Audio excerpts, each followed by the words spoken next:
On the third day, there was a wedding in Cana of Galilee, and the mother of Jesus was there. Now both Jesus and his disciples were invited to the wedding. And when they ran out of wine, the mother of Jesus said to him, They have no wine. Woman, what does your concern have to do with me?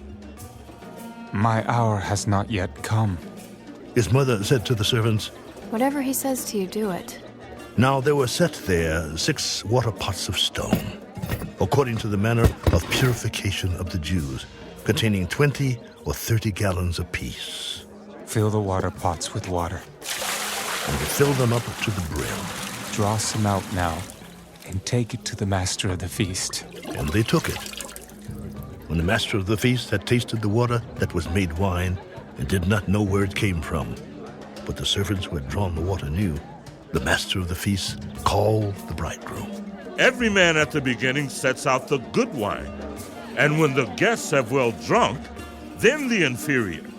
You have kept the good wine until now. This beginning of signs Jesus did in Cana of Galilee, and manifested his glory, and his disciples believed in him. After this, he went down to Capernaum, he, his mother, his brothers, and his disciples, and they did not stay there many days. Now, the Passover of the Jews was at hand, and Jesus went up to Jerusalem. And he found in the temple those who sold oxen and sheep and doves and the money changers doing business. When he had made a whip of cords, he drove them all out of the temple with the sheep and the oxen, and poured out the changers' money and overturned the tables. And he said to those who sold doves, Take these things away. Do not make my Father's house a house of merchandise.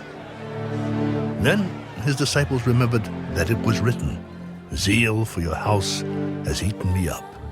So the Jews answered, What sign do you show to us, since you do these things? Destroy this temple, and in 3 days I will raise it up. It has taken 46 years to build this temple. And will you raise it up in 3 days? But he was speaking of the temple of his body. Therefore, when he had risen from the dead, his disciples remembered that he had said this to them. And they believed the scripture and the word which Jesus had said. Now, when he was in Jerusalem at the Passover during the feast, many believed in his name when they saw the signs which he did. But Jesus did not commit himself to them, because he knew all men, and had no need that anyone should testify of man, for he knew what was in man.